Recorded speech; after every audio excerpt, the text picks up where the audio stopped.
He's got over 30 years in the business. We're lucky enough to have him come here today. He's been an instructor, a business owner, an executive pastry chef, a corporate pastry chef. He's worked at some of the nicest restaurants in the country. He was pastry chef for Lebec Finn, which was the nicest restaurant, voted, I think, 10 years in a row, best restaurant in America. Now he's the corporate pastry chef for Classic Cakes.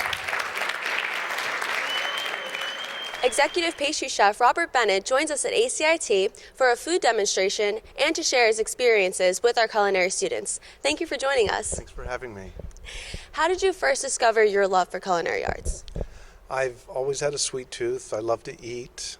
Couldn't afford to go to medical school, and what with my father being a chemist, I think I was just destined to be a pastry chef.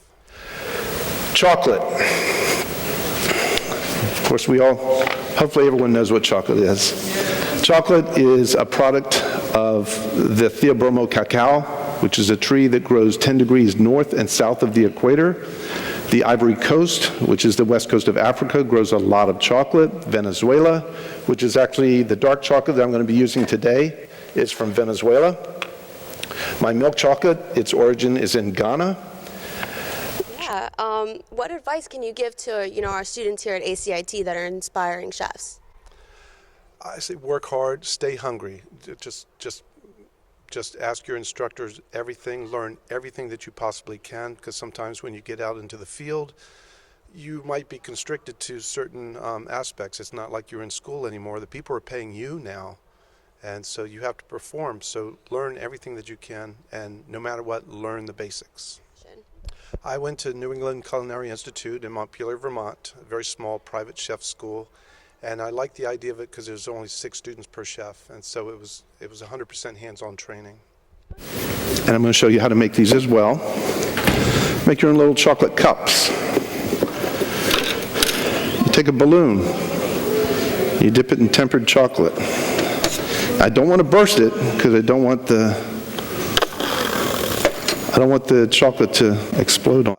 When I was 21 years old, I was appointed Executive Pastry Chef Instructor of New England Culinary Institute, NECI, my alma mater. And in January of '85, I was asked to be the honored pastry chef for President Ronald Reagan and made a big cake for him. And then most recently, I was the U.S. judge for the World Chocolate Masters in Paris in 2005. So the first ever World Chocolate Masters, so the first ever judge. I did a caramel cloche or a dome because we had them at our restaurant, actually made out of silver. They would take all the people's dinners out to the table under these silver domes, which is nice for presentation and also kept the food hot. And they would pick them all up at the same time and take the cloche back to the kitchen. So I did the tasting, and I figured, all right, 700 people, there's going to be no table bigger than 10 or 12 people. So even if they had some breakage during this presenting and reusing, then I'm going to make 25 of them. The tasters made me make 700 of them because they wanted to give every single person their own cloche with a blown sugar apple as the handle. I had 2 weeks to do that. That was a rough 2 weeks. What is the most challenging part of being in the food industry? The hours. It's a lot of hard work. You're only as good as your last cake, and you have to be consistent. So you can't rest on your laurels. It's not like an actor who did a great movie and they can just say, oh, well, I was in that movie. Well, you can't say, well, I made that cake, and then that's all you did for the rest of your life. It doesn't work like that. You have to keep proving yourself every day. And lastly, what is your all-time favorite dessert to make? Oh, that's like asking which is my favorite child, and I have 4 of them, by the way. It depends what mood I'm in. I love a good, simple cinnamon pecan coffee cake. I love a good, well-made creme brulee.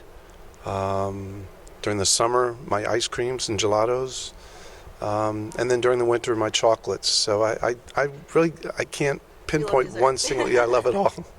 All right, well, thank you so much for joining us and sharing your immense talent and knowledge. I'm Destiny Pomalis with Red Hawk Media.